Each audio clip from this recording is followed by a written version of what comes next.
Padre, te pedimos que tu palabra pueda edificar nuestras vidas y que todos podamos ser bendecidos a través de ella. Háblanos, Señor. Amén y amén. Si usted recuerda los domingos anteriores, pues comenzamos con los yo soy de Jesús, ¿verdad? Y estos yo soy de Jesús, para que usted pueda comprender la idea, habla de la deidad de Jesús, de cómo Jesús es nuestro Dios. No solo porque Él dijo yo soy, sino porque en el pueblo de Israel estaba esta connotación significativa en que Dios en el pasado se había presentado como yo soy el que soy. Y que por esa razón, pues el pueblo de Israel evitaba decir yo soy cuando se refería a algún término o título significativo o de carácter universal. Así que nos encontramos a Jesús que dijo yo soy el pan de vida, ¿verdad? Y Él es nuestro sustento, y Él es nuestro proveedor, y Él es nuestra bendición. Por eso es que podemos hablar con Él y pedirle que nos ayude con nuestras necesidades. Pero Jesús también dijo yo soy la luz del mundo, y el que camine conmigo no andará en tinieblas. Y hablamos de que las tinieblas, esa oscuridad a la que normalmente la Biblia se refiere, habla acerca del pecado, la falta de esperanza, la imposibilidad de que las personas se salven y que cuando mueran tendrían que ir inevitablemente a la condenación. Jesús dice yo soy la luz, y esa luz les guía, nos guía a nosotros en el camino. El domingo anterior hablábamos de Jesús como pastor, y que como pastor que es de nosotros como su rebaño de ovejas, Jesús dijo yo soy la puerta de las ovejas. Y si recuerdan, hablaba en términos en que cuando el pastor se llevaba a sus ovejas lejos del pueblo para encontrar pasto fresco y aguas que pudieran ser cristalinas y saludables para las ovejas, a veces tenían que ir muy lejos y no les daba tiempo regresar a casa todos los días. Así que se hacían de una cerca de piedras, construían con sus propias manos, usando las piedras, una cerca para tener las ovejas en un lugar donde hubiera buen pasto, donde hubiera hierbas verdes, donde tuvieran acceso a aguas. Y entonces allí ese pastor era la puerta por donde las ovejas tenían que entrar a ese lugar de reposo, a ese lugar de alimento, a ese lugar de bendición, y estar seguras, porque entonces Él se sentaba en esa abertura que había dejado para que ninguna oveja se saliera y para tener a sus ovejas a la vista y para que no entrara, por supuesto, nada inadecuado. Hoy Jesús, bajo este mismo tema, porque es en el mismo capítulo 10 de Juan, en el que Jesús se presenta como el buen pastor de las ovejas. Y nos dice las razones por las cuales Él se dice de sí mismo: yo no soy solamente un pastor, yo soy el buen pastor, para distinguirse del resto. Y dice así en Juan capítulo 10, los versículos del 11 al 15, que es donde mayor énfasis vamos a estar haciendo. Pero para comenzar, dice así: el ladrón no viene más que para robar, matar y destruir. Pero yo he venido para que tengan vida y para que la tengan en abundancia. Qué bendición, ¿verdad? Y sigue diciendo: yo soy el buen pastor. El buen pastor da su vida por las ovejas. El asalariado no es el pastor, y a él no le pertenecen las ovejas. Cuando ve que el lobo se acerca, abandona las ovejas y huye. Entonces el lobo ataca al rebaño y dispersa las dispersas. Y ese hombre huye porque es un asalariado. Lo que le interesa es el dinero y no le importan las ovejas. Insiste, versículo 11 o versículo 14: yo soy el buen pastor. Conozco a mis ovejas ovejas y ellas me conocen a mí. Así como el Padre me conoce a mí y yo lo conozco a Él y doy mi vida por las ovejas. Palabra de Dios. Yo soy el buen pastor. Suena lindo, pero no es fácil. Suena lindo porque es un título que se presta para una canción, se presta para cualquier obra de arte, se presta y suena bonito a los oídos, pero no es fácil, porque cuando Jesús habla de sí mismo como el buen pastor, ¿sabe qué? El ser buen pastor le costaría su vida. Le costaría su vida por las ovejas. Y quiero que entendamos en términos realistas y completamente humanos y normales. El ser humano es la creación más importante de todo el universo. ¿Y saben por qué? Porque hemos sido creados a imagen de Dios.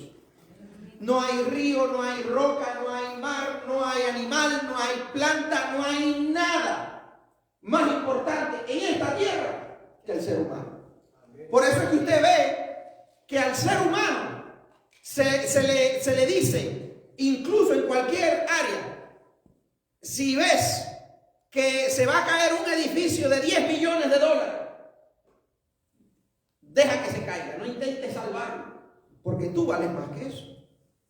Lo único que realmente es valioso es la vida de otro ser humano. Por eso es que normalmente un ser humano pudiera dar su vida por otro ser humano. Pero lo interesante de este concepto es que cuando un ser humano decide dar su vida por otro ser humano, por lo general es alguien que se ha ganado su estima.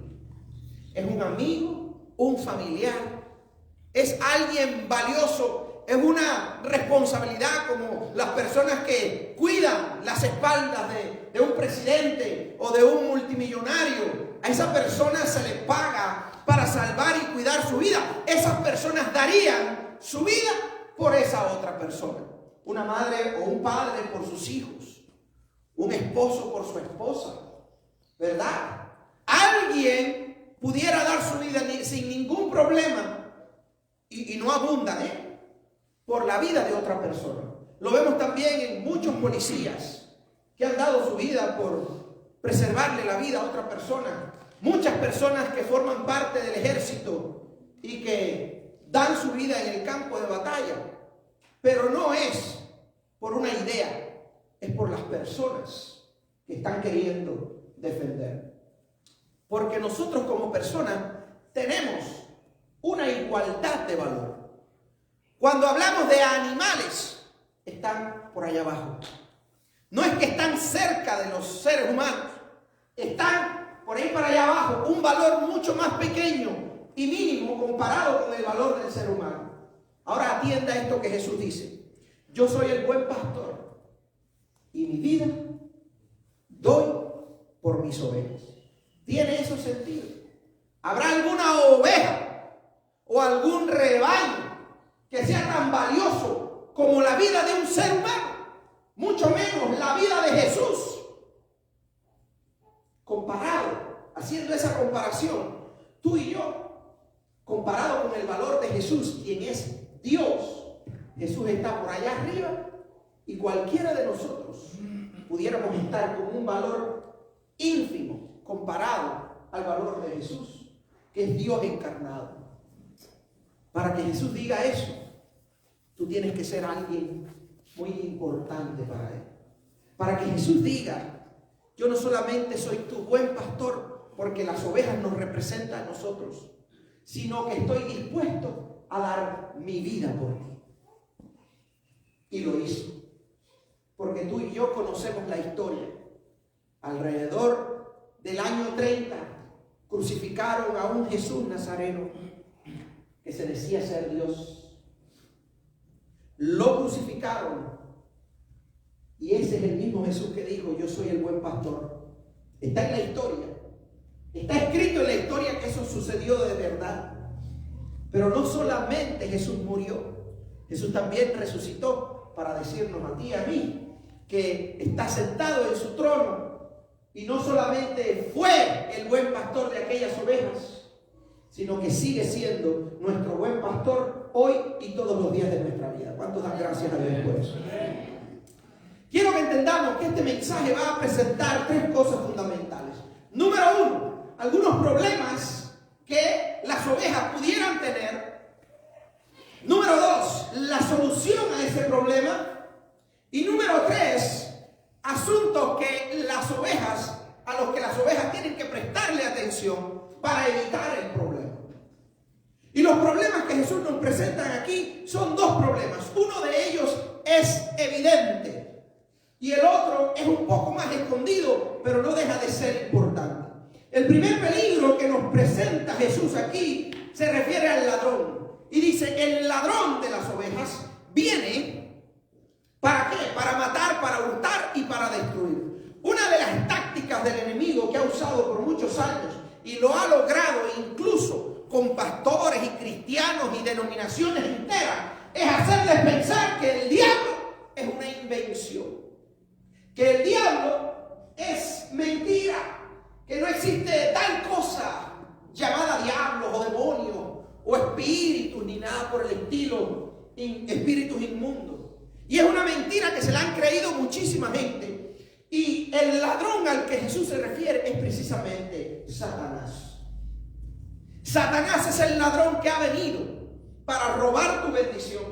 Ha venido para destruir tu matrimonio, tu familia. Ha venido para matarte. La agenda de Satanás es destruir tu vida por completo, tu presente y tu eternidad.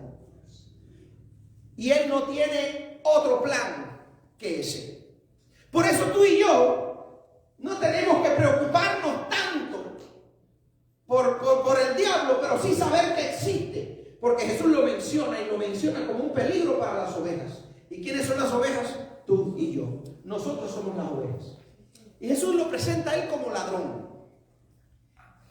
¿Ustedes han recibido en alguna ocasión algún correo, alguna llamada telefónica? Hey, yo soy el ladrón fulano de tal y esta noche tómense una pastillita para que se duerman bien profundo porque les voy a robar esta noche y para que no haya problema con nadie, pues ustedes se duermen bien y ya mañana ustedes van a levantarse sin ningún problema en su vida, solamente que no van a tener ni televisor, ni van a tener nada de lo que les gusta. ¿Alguno ha recibido ese tipo de llamada? ¿Alguno ha recibido ese tipo de correo? Claro que no, porque los ladrones no operan así. Los ladrones vienen a escondidas. Los ladrones planifican y estudian a quienes le van a robar. Los ladrones son aquellos que se presentan cuando nadie los espera, porque esa es la táctica del ladrón. Venir de manera inesperada y sorpresiva para que puedan hacer sus atracos sin ser vistos, sin ser apresados. Y Jesús lo presenta como ladrón porque es muy importante que tú y yo entendamos. No es si el ladrón va a venir. Es para que tú y yo sepamos que hay un ladrón que viene y que viene con frecuencia buscando arrebatar tu bendición, buscando matarte la fe, buscando destruir tu familia, buscando destruir tus finanzas, buscando confundirte para que tú y tu vida se destruyan completamente en esta tierra, pierdas la fe y al final pues seas condenado. Porque él sabe, Satanás sabe que él va a ser condenado. Satanás sabe que ya para él no hay perdón, porque en su corazón tampoco hay arrepentimiento. Y lo que quiere es destruir tanto él como sus demonios a cuantas personas anden distraídas, a cuantas personas, por muy buenos cristianos que aparenten ser, a cuantos de esas ovejitas anden por ahí dispersas y tonteando, pues el ladrón va a llevárselas. Y Jesús dijo, el ladrón anda por ahí, pero yo he venido. Yo he venido para ser el buen pastor. Y he venido para que tengas vida. Y he venido para que la tengas en abundancia. Entonces, el primer problema que Jesús nos presenta es el ladrón que viene con sus malas intenciones para destruir nuestras vidas y todo lo que somos y todo lo que tenemos, pero además para evitar nuestra relación con Dios y con eso destruir incluso nuestra salvación. El segundo problema que Jesús presenta en esta historia es alguien que también es pastor. Y quiero que entendamos, cuando Jesús está hablando de pastor, todavía no había pastores de iglesia. Así que no está hablando directamente de mí. Yo podría ser, en el mejor de los casos, como pastor, podría ser el perro pastor de Jesús, que le ayuda a mantener sus ovejitas protegidas y en orden y cosas por el estilo. En el mejor de los casos. Pero Jesús está hablando de otros como Él, que pudieran estar desarrollando la función de pastores para el mundo, pero que en realidad son pastores asalariados. Están como que su interés fundamental no es necesariamente las ovejas. Esos pastores asalariados son las religiones que no reconocen a Jesús como Dios y Señor. Esas, que hay muchísimas. Esos otros pastores asalariados son aquellos que, aunque pudieran incluso con muy buenas intenciones aparentemente desear que tu vida tenga un curso feliz, pues no pueden proveer tal cosa. Esos pastores asalariados son muchas veces nuestros criterios, nuestras creencias, nuestras ideas contrarias a lo que la Biblia nos enseña. Y dice Jesús, ese tipo de pastores, ese tipo de religiones, ese tipo de prácticas, ese tipo de creencias, ese tipo de criterios nos podrían hacer sentir bien en alguna oportunidad. Podrían incluso hacernos famosos o ricos y darnos determinado placer, pero nunca podrán proveer para ti la seguridad y la vida abundante que solamente yo puedo proveerte, porque ellos son asalariados. Y cuando viene el problema, cuando viene el juicio, cuando se tienen que enfrentar a Dios, quedan completamente descalificados. Por eso es que ninguna otra religión salva. Por eso es que Jesús tuvo que enviar a sus discípulos a predicar el evangelio a todas las naciones.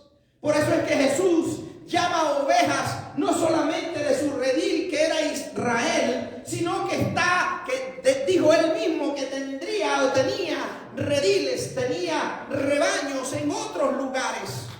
Porque de todas partes del mundo Jesús quiere llamar ovejas. Y aquellos que le escuchen, que conozcan su voz y que le sigan, formarán parte de su rebaño. Estos dos problemas son problemas muy serios. Y la solución que Jesús nos presenta para ambos de esos problemas son precisamente sí mismo. Yo soy la solución porque yo soy el buen pastor, dijo Jesús. Y cuando Jesús estaba diciendo, yo soy el buen pastor, estaba diciendo algo muy importante. Número uno, yo soy el pastor que no se cansa y soy el pastor que no duerme. Porque yo tengo la capacidad de estar alerta, estar despierto, estar preparado todo el tiempo para cuidar de tu vida. Yo soy el buen pastor y como no me duermo, no me descuido, el ladrón no puede robarse a nadie que forme parte de mi rebaño. El ladrón podrá planearlo, el ladrón podrá acercarse, pero el ladrón no podrá llevarse de mi mano ninguna de mis ovejas. Por eso Jesús nos dice, aunque hay un ladrón, aunque hay un Satanás y aunque haya demonios, ellos no tienen que ser tu preocupación. Tu interés y tu preocupación debe ser estar cerca del pastor.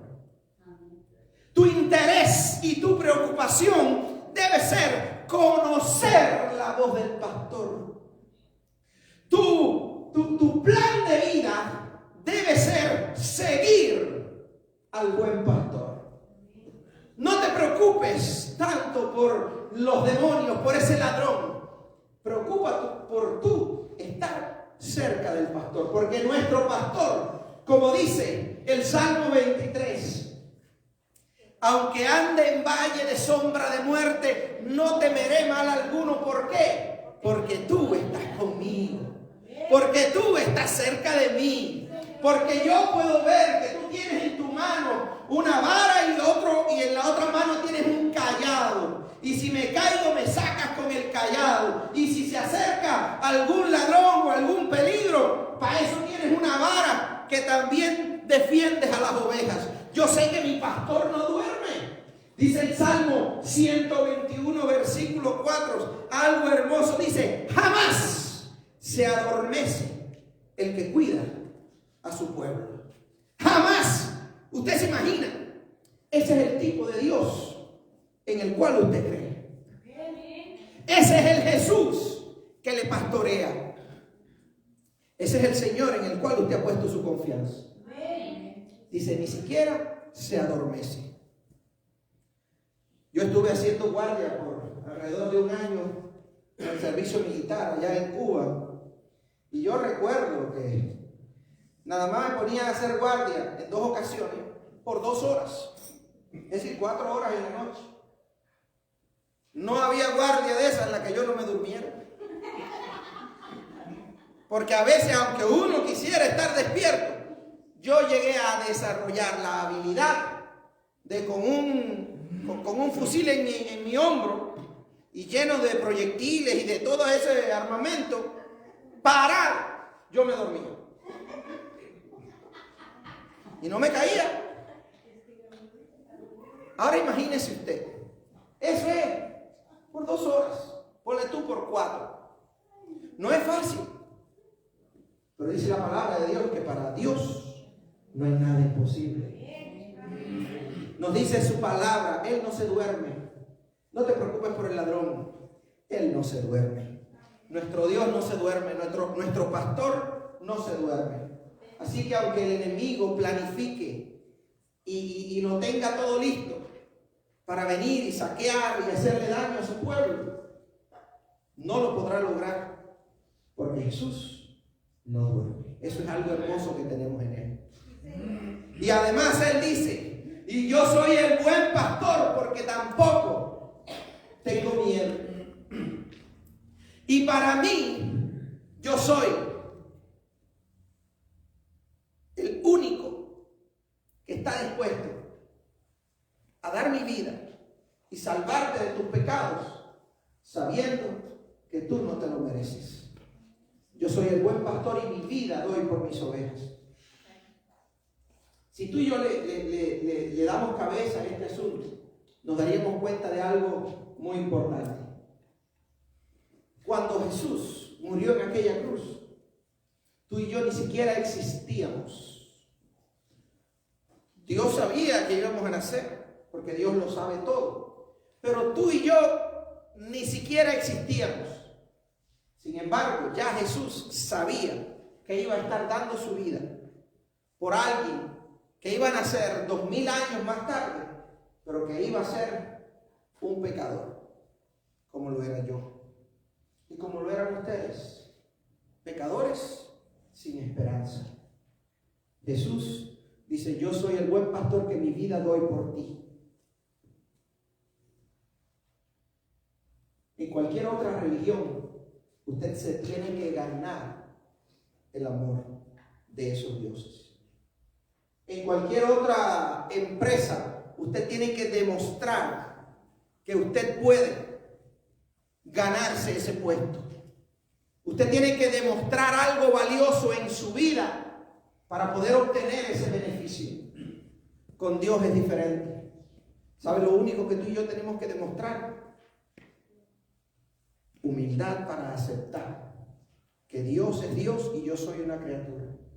Jesucristo dio su vida por ti, para cambiar tu vida, para bendecirte, si tú decides aceptarle. Si tú decides abrir tu corazón para dejar que Él sea el buen pastor para ti.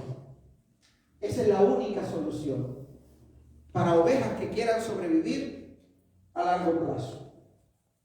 Ahora termina mencionando algunos elementos que son importantes que nosotros reflexionemos en ello. Y es porque hay ovejas y ovejas. Hay ovejas que permanecen cerca del pastor y hay ovejas que se ponen a dar vueltecitas por ahí y se alejan de aquel que es su única esperanza.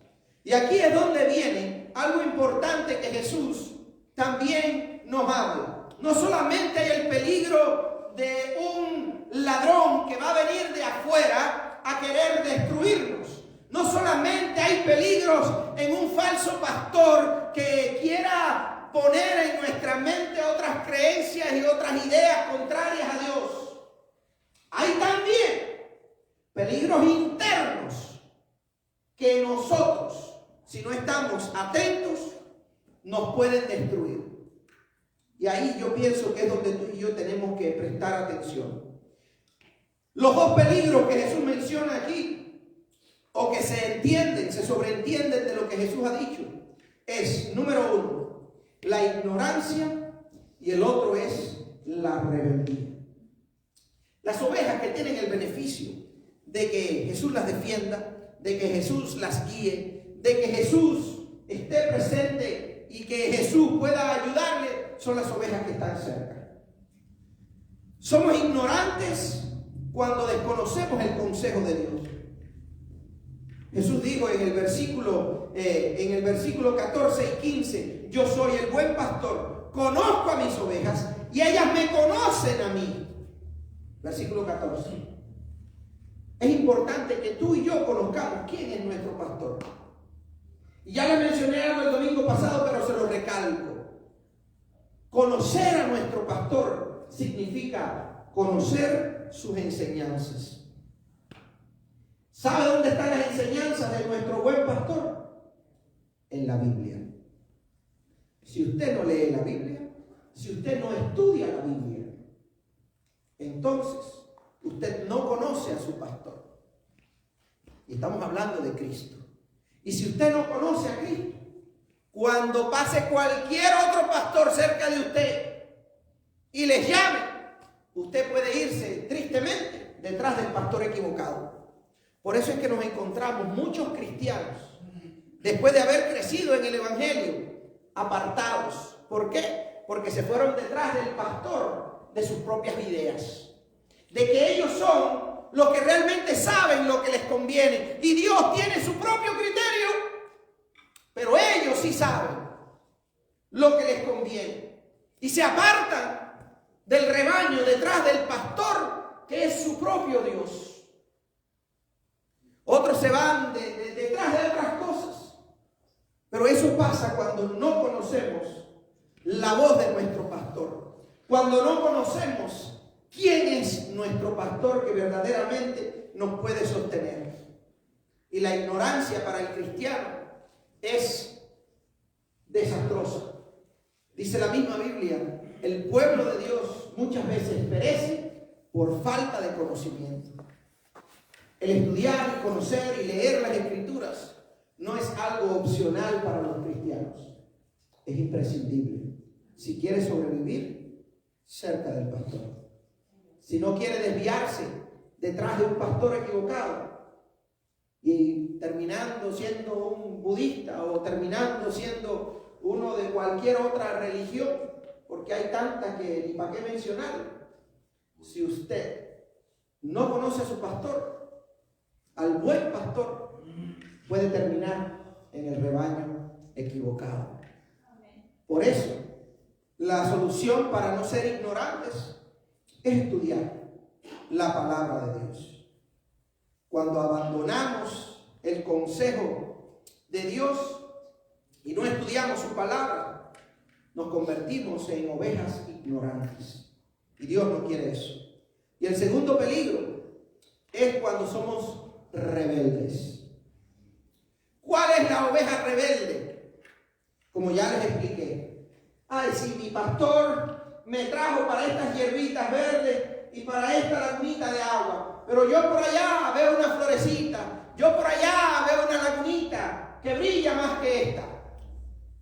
Aunque mi pastor me trajo para aquí, yo quiero irme para allá.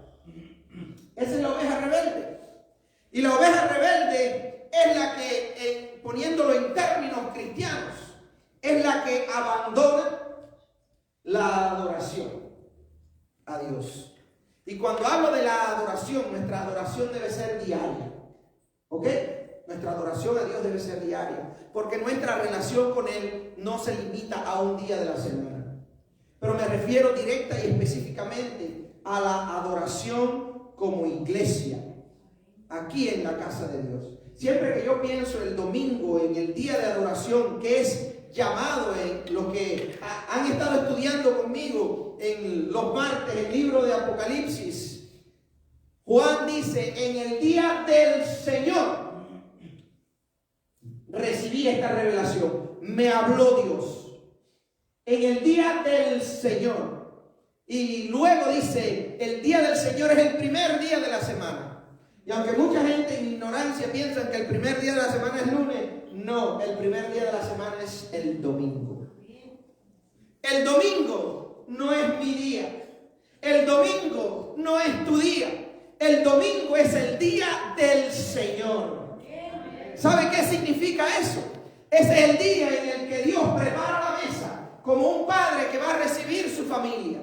Y todos los hijos se sientan alrededor de la mesa y conversan con el Padre y hacen historia y le piden al Padre y el Padre los bendice. El Padre prepara una mesa para ellos.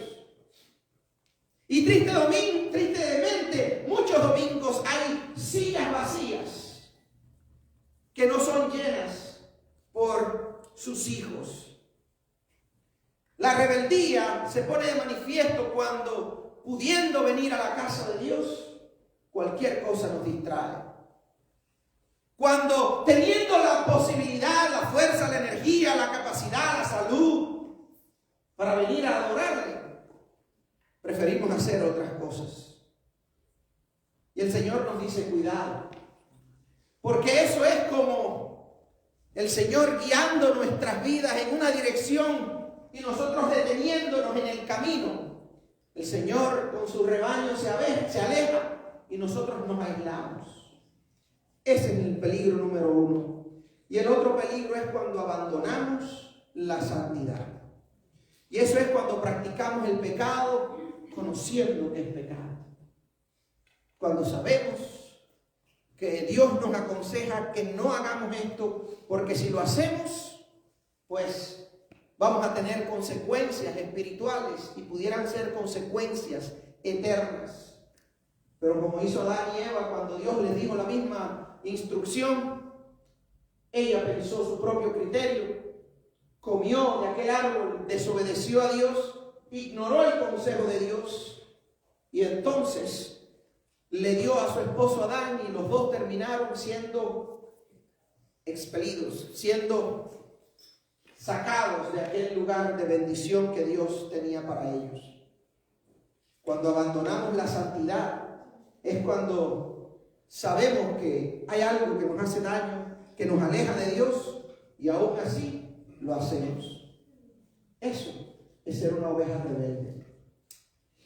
El problema con eso no es que no haya perdón, no es que no haya esperanza. El problema con eso es que cuando nos aislamos del rebaño, cuando dejamos de venir a la iglesia porque me puse bravo con el pastor, o porque el hermanito de al lado pues me hizo mueca, o porque hubo un conflicto con otra ovejita, ¿verdad? Porque las ovejas tienen la cabeza dura y muchas veces entre ellas hay conflicto. ¿Y qué es lo que hacen muchas personas? Se apartan de la fe, se alejan del rebaño. El problema con eso no es que no puedan regresar un día, es que quizás arriesgan a nunca regresar. ¿Sabe por qué? Porque otro peligro que el Señor menciona rapidito, pero es importante, son los lobos. Los lobos son peligros de afuera, pero no son peligros que no se puedan evitar. Los lobos van a querer tomar ventaja de las ovejas que están aisladas. Una oveja aislada es una oveja que deja de venir a la iglesia. Una oveja aislada es una oveja que prefiere seguir viviendo en pecado aunque sabe que no le conviene. Una oveja aislada es una oveja que decide ir por su propio camino y aunque siga siendo oveja, aunque siga siendo parte del rebaño de Jesús, aunque siga teniendo al Señor como pastor, pues quiere poner las condiciones a través de las cuales el pastor debe pastorearla. El Señor nos dice hoy, sean ovejas, o seamos ovejas con Él. Dejemos que Él sea nuestro pastor. Dejemos que Él sea quien nos guíe al lugar que Él sabe que nos conviene. Mantengámonos cerca del pastor. Y en esta hora quiero invitarles a que usted cierre sus ojos y podamos orar juntos. Y podamos pedirle, Señor, ayúdanos a conocerte más de cerca. Y podamos decirle, Señor, ayúdame a mantenerme en el lugar en el que tú me has llevado. Ayúdame, Señor, a comerme el alimento que tú me has preparado y beber del agua que tú me has preparado. En otras palabras, ayúdame, Señor, a ser una oveja de tu rebaño. Ayúdame, Señor, a no ser de los que desconocen tu rostro, tu palabra, tu consejo y tu amor. Ayúdanos, Señor, a permanecer cerca de ti, estudiando tu palabra, hablando contigo con frecuencia. Si en algún momento ocurrieran, Señor, cosas que no son agradables, ayúdame, Señor, a sobreponerme a ellas como una persona adulta que soy. Ayúdame, Señor, a sobreponerme a ellas y valorarte a ti y estar cerca de ti más que los problemas que tenga que enfrentar. Señor, en esta hora te pedimos que tú nos ayudes a apartarnos del pecado. Es verdad que a veces el pecado es agradable, Señor, y a veces nos brinda placer, pero su final es un final de condenación. Ayúdanos, Señor, a apartarnos del pecado. Ayúdanos, Señor, a dejarnos transformar por ti. Y todo eso que sobra en nuestras vidas, ayúdanos a cambiarlo para siempre por la obra de tu Espíritu Santo. Bendícenos hoy, te lo pedimos, en el nombre de Jesús y te damos gracias. Amén y amén. Vamos a ponernos.